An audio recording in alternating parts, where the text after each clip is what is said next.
time on Behind the Gate. Tim Geisser arrived full of confidence at the MXGP of Germany and was all but untouchable as he cruised to a 5th consecutive GP victory. Tony Cairoli not in action in Teufelstal, recovering from a dislocated shoulder, and in his absence saw the Team HRC riders lead in the MXGP standing stretch to 83 points. Meanwhile, Arnaud Tonus continued his hot streak and was joined on the box by Wilvo teammate Gauthier Paulin, the Frenchman's first podium since the muddy madness of Mantova. Jorge Prado still the king of MX2. The Spaniard has now won all 9 GPs he's contested in 2019. Red Bull teammate Tom Vial made it a KTM 1-2, his best result so far, while there was a first ever podium for reigning EMX 250 champion Mateusz Borrani. The paddock has now decamped to hot and steamy Palembang on the Indonesian island of Sumatra. Thankfully, there's a water park right here next to the OP Mall MXGP track. There'll be no Red Bull KTMs in MXGP, with both Cairoli and Jeffrey Hurling still nursing injuries picked up in Latvia. However, there's a blue tide rising. Jeremy Siwa, Tonus and Paulin, 3, 4, 5 in the standings, separated by just a single point. Surely a first Yamaha GP victory of the season is just around the corner. Prado will expect to continue his domination of MX2, despite the return to the paddock of Calvin Vlaanderen, the HRC rider finally back from an ankle injury that got infected in Mantova. The track here in Palembang has been put together in less than a month and boasts the same red clay as we'll see next weekend in Semarang. The track fairly flat and pretty fast too, although the weather could have plenty to say about that. Welcome to the MXGP of Indonesia.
Arminas Jasikonis takes us for a spin this week around this Palembang circuit here in Indonesia. It's about 100 metres to turn 1. On the exit of the corner, you have the foxhole shot line between the 2 rollers. And then we're on the brakes into turn 2, a 180 right. A small little single roller on the exit takes the riders past pit lane for the first time. This straight will get quite rutty as they ripped it quite deep. Split section into a single, and then the first of the tabletops, the short Monster Energy 16 metres or thereabouts. Through the next left-hander into a wave section, kind of rises up through the middle, almost like a dragon back section. And at the end of the straight, we hit this right-hand turn, and another wave section in the opposite direction will be a tough section with the heat and humidity this weekend. Landing hard on the brakes after the iPhone double. Small little jump takes us to the far side of the racetrack, the furthest point away from the start line. See how the ground's starting to polish up. This will get very slick as the weekend goes on. Short tabletop into the biggest tabletop on the racetrack, about 30 metres from point to point. Into this right-hander, again, there'll be a choice of rutted lines through there. 2 little singles here into the next left, slightly banked to the outside.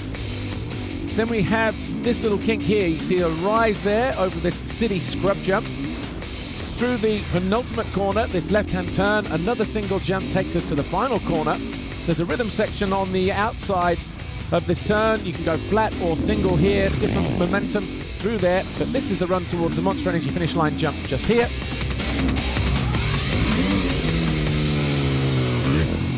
And from there, we exit the turn, back down the start straight to start another lap.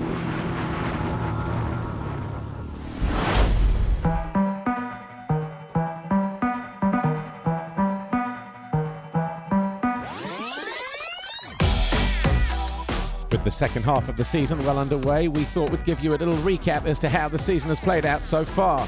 As the gate dropped for MX2 in Argentina, defending champion Jorge Prado got off to the perfect start to win both races in confident fashion, as Thomas Olsen showed he'd raised his game and left the opener with a brace of second-place finishes to join him on the podium. However, it was Australia's Mitch Evans, a rookie to the class, who flew under the radar to claim his first podium of the campaign. As we headed to Great Britain for round 2, the big news was that Prado was out with a shoulder injury, which meant there would be a new series leader after race 2. Olsen came away with an emphatic double victory as Henry Jacobi raced to second, his best ever result. Tom Vial made his first podium appearance in third, but it was Olsen who was the new championship leader. After winning on his return to action at round 3 in the Netherlands, Prado's title run was gathering momentum. Another win at Trentino ensured he closed the gap at the top, and after taking third a week earlier in the Sand of Valkenswaard, Jago Geerts showed he was also a contender with second overall in Italy, and there was another podium for Vial in third. The kids were looking good. By the time we reached Portugal round 6, Olsen's lead had shrunk to 7 points, and once again Prado was in no mood for messing around. Ben Watson's push for the title, though, was starting to fall flat, and his 12th in Lombardia was followed by 18th in Agada as he slipped to 7th in the standings. Prado picked up all 50 points, and although Olsen would finish second overall, it would not be enough to hold on to the red plate, which Prado gladly accepted in front of a healthy contingent of Spanish fans. As we rolled into France for round 7, it was almost a foregone conclusion that Prado would pick up his 6th maximum points haul of the season, but Jago Geerts had other ideas. The Belgian held his nerve to inflict the first defeat of the year to the Spaniard as he registered his maiden race win. But normal service was resumed in race 2 as Prado collected GP win number 6 for the season. He now held a 14-point lead over Olsen as Geerts moved into third. With 2 overall victories in Russia and Latvia without loss, Prado dominated in Germany as well, but this time he was joined on the podium by his teammate Tom Vial, who took his 4th podium of the year with a career-best second. And there was another fresh face alongside them as Matthijs Boeremé claimed his first podium as a class rookie with 3rd overall. As we head into Indonesia, the top 5 now looks like this, with Prado 44 points clear of Olsen. Geerts still occupies 3rd, but Vial has leapfrogged Jacobi to 4th.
On a hot, humid weekend in Indonesia, it was always going to be a tough race, but it got very tough for 2 riders in particular as they went down the start straight. Mitchell Evans and Mitch Harrison both crashed out before turn 1. Jorge Prado grabbed his 15th pole shot of the season, though, as the 2 riders picked themselves up to rejoin the race. Prado was looking good ahead of his teammate Tom Vial, and in 3rd it was Maxime Renault, the young French teenager, edging out Calvin Valanderen and Ika Larinaga. A poor start for Jago Geerts. He found his way past Larinaga eventually to get himself into 5th, but then he would eventually fall out of the race. So too would Mitch Evans. A second crash meant he would ride back to the pits and not score any points. The two Husqvarnas of Olsen and Baton were on the charge. They were fighting over 7th place, and the Australian found his way past his Danish teammate to move into 6th. Olsen tried to retaliate, but the Australian was just too tough. They went bar to bar down the back straight, and Baton eventually won out in that little battle. And as Argo Keerts fell, all of a sudden these two were in 5th and 6th place.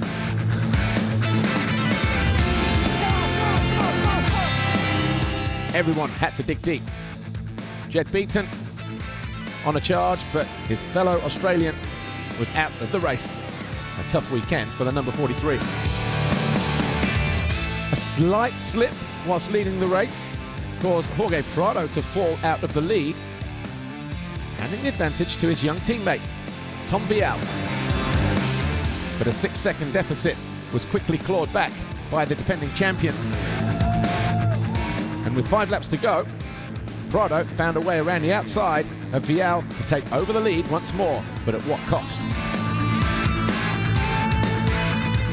In the end, it was a comfortable win, and win number 18 for Prado. Vial came home second. Renault, Valandrin and Baton rounded out the top 5, but behind them there was a photo finish between Matthijs Borromée and Henry Jacobi. The Frenchman just held on from the Kawasaki rider, but the distance and the margin of defeat was just 0.04 of a second in favour of Borromée. Those two came home in 9th and 10th.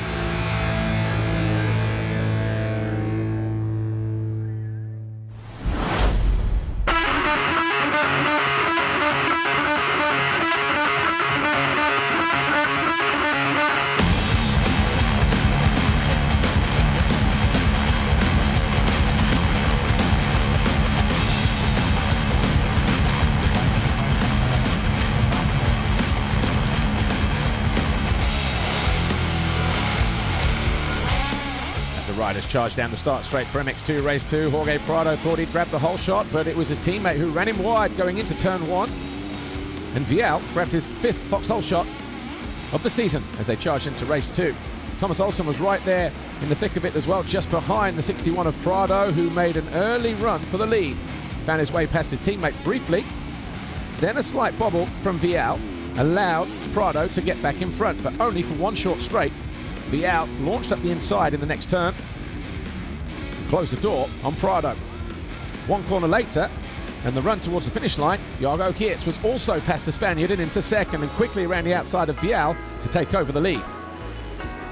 Thomas Olsen was closing in fast as well, and there was a double pass at the end of the start straight as we saw Argo Keerts trade places for the lead.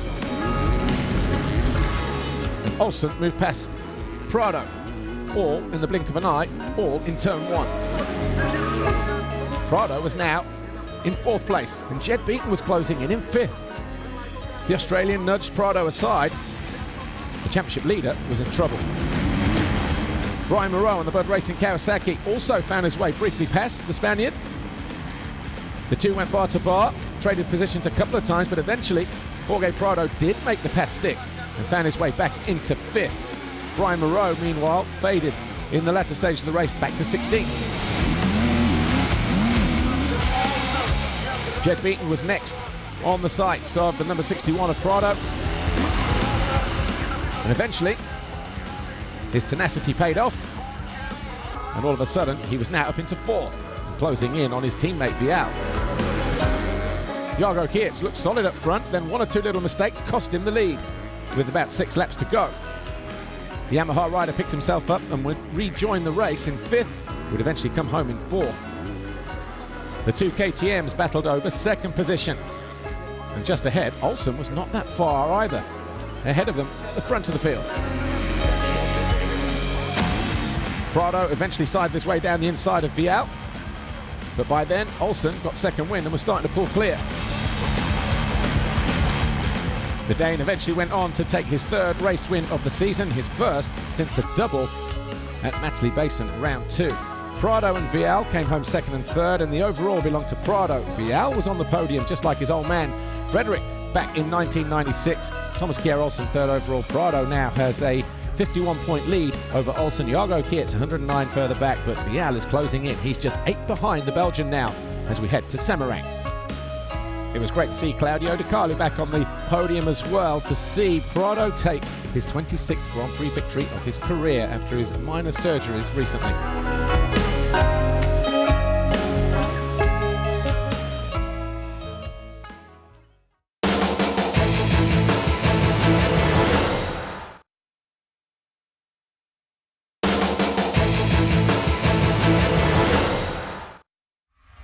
With the MXGP season now in its second phase, here's a recap as to how the season has played out so far, starting with Argentina.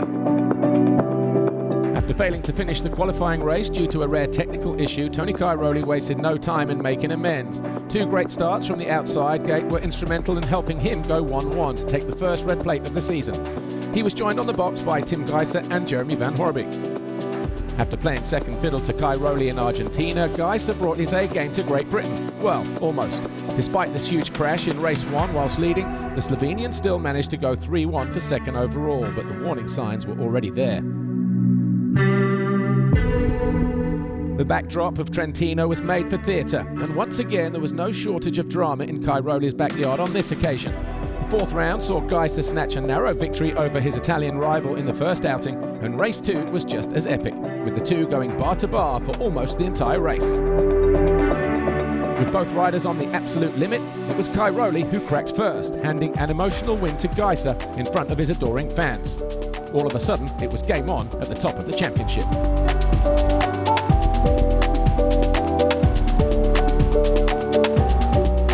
But all that changed at Mantova, round 5. As Gajser struggled in the mud, he saw a 16-point deficit grow to a massive 40 points as Cairoli became the mudmaster with his 4th win of the season.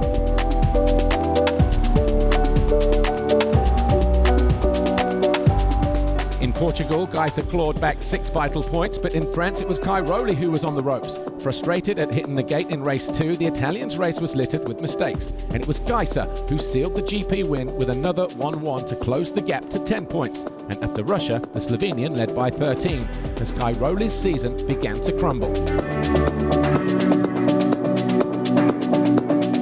Latvia saw the return of Jeffrey Hurlings, but the bullet crashed on the sighting lap before race 1 and was hit by Arminas Jasikonis, who could not avoid last year's champion, but he went on to win the race. Then, in a bizarre twist of fate, Cairoli crashed from race 2 and walked off with a dislocated shoulder, leaving Gajser to pick up another 50 points. Roman Fevre and Arno Tonis joined Gajser on the podium at the end of a challenging GP.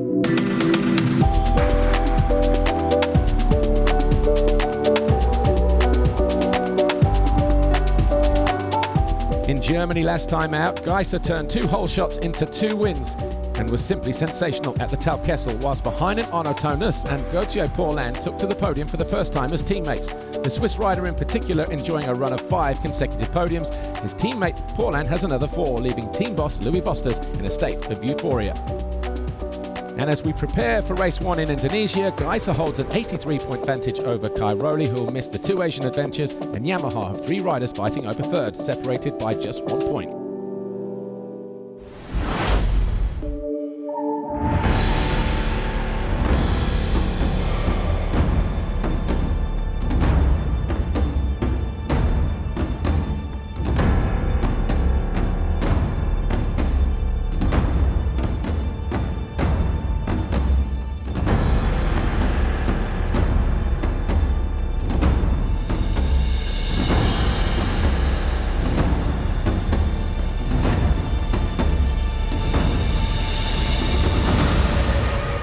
Tim Gajser got his weight over the back of the bike as he charged into turn 1. Up the inside though, Ivo Monticelli holding a nice tight line behind his 2 teammates, then Koldenhoff and Max Anstey. But it was Tim Gajser who snatched the 4th Vauxhall shot of the season just by a whisker from Jeremy Seewer as they charge into turn 2. Gajser led, Seewer was 2nd. Koldenhoff quickly into 3rd with that pass on his teammate Anstey. And just behind them, Roman Fevre on the Yamaha. Gajser was up front though, looking to try and make a break for it, but Seewer wasn't having any of it. Nor too was Max Anstey. Arno Tonis sat there comfortably in 6th place, just ahead of Gauthier Paulin, as the riders jostled for position in the early stages of the race. Anstey eventually found a way up the inside of his teammate to move into third. And then he set about chasing down Jeremy Seawer. But the two standing construct KTMs were line astern in the meantime as Roman Febvre started to close in on his Monster Energy Yamaha. The track was starting to get chewed up. It was rutty, it was rugged. Tim Geiser, though, was in mercurial form at the head of the field. Seawer eventually lost second to Anstey. He bobbled coming over this next jump. And it didn't take long for Anstey to respond. That was the move that put him into second. Seawer down to third. Onotonus was closing in on the factory Yamaha of Roman Febvre, but the Frenchman stalled momentarily, but he was still able to maintain track position. That gave him the G-up that he needed, and he went after Glenn Koldenoff on the number 259, as Tonus was happy just to sit there in sixth place, ahead of his teammate Gauthier Paulin. Eventually, Roman Febvre found his way past Koldenoff to move into fourth, and that's where the Frenchman would stay. And despite his efforts, Tonus was not able to find his way past the KTM rider, but no one was a match for Tim Geiser in race one. Win number 13 was in the books, and for Max Anstey finishing in second, it was the first time he finished second since the final race of the year in France 2017.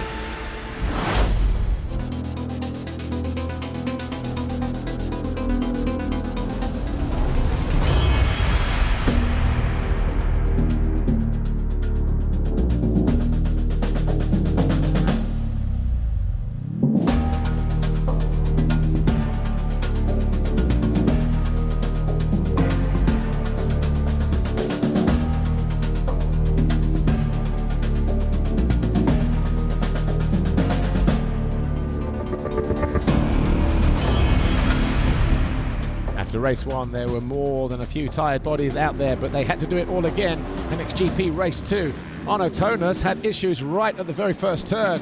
A mechanical issue stood him upright in the first corner. He would not be able to finish the race as Tim Geiser collected foxhole shot number 5. Jeremy Seawer on the outside here with the GoPro was in third, just behind Anstey, but the Brit fell out of turn 3. He would have to calm his way back through the field as a result of that early off-track excursion. Disappointment for Tonus, though, and Monticelli, who also fell on the opening lap.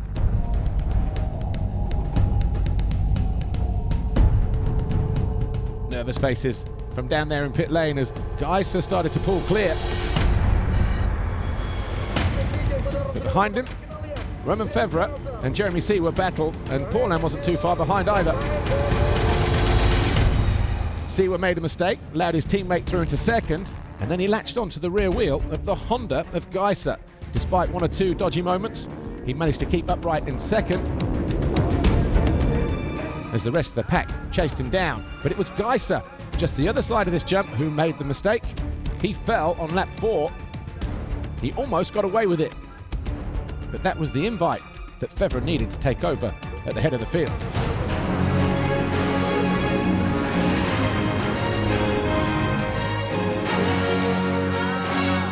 Geiser rejoined the race, made sure his bike was all straight,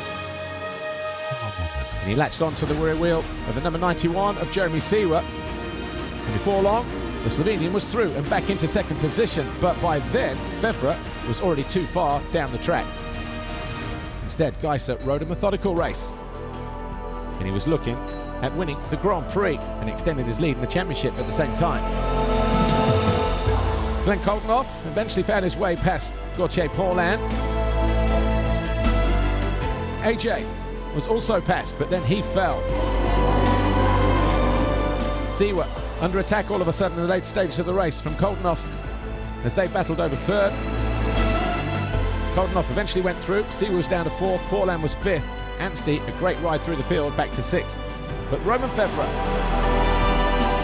dealt with the conditions the best, and his win in race 2 was his first since Sweden 2017. Almost 2 years. Geiser won the overall Grand Prix. Febvre and Seawer, the two Yamaha teammates, rounding out the podium in 2nd and 3rd. Geiser's lead now over Tony Cairoli is out to 130. Seawer 161 points off the lead. Effectively sit in 2nd place in the championship because Cairoli will not line up in Semarang. Your podium this weekend: Tim Geiser, Roman Febvre, Jeremy Seawer. Geiser holds a massive lead now as we head to round 12. Well, that was a very hot and sticky weekend here in Palembang, with conditions testing even the very fittest. Tim Gajser hardly out of breath despite a rare mistake in race 2. The Slovenian taking a 6th consecutive GP victory at the MXGP of Indonesia, while Roman Febvre bagged a first win in nearly 2 years on his way to the second step, ahead of teammate Jeremy Seewer. Gajser's lead in the MXGP standings now up to 130 points over the absent Tony Cairoli. In MX2, Jorge Prado made it 10 GP wins out of 10 raced in 2019. However, Tom Vial is improving all the time and pushed the Spaniard to the very edge of his physical limit here. TKO with a 3rd race win of the year to complete the podium, but now 51 points behind Prado in the title battle. Now we move on for another moist one next weekend in Semarang for the MXGP of Asia. Bye-bye.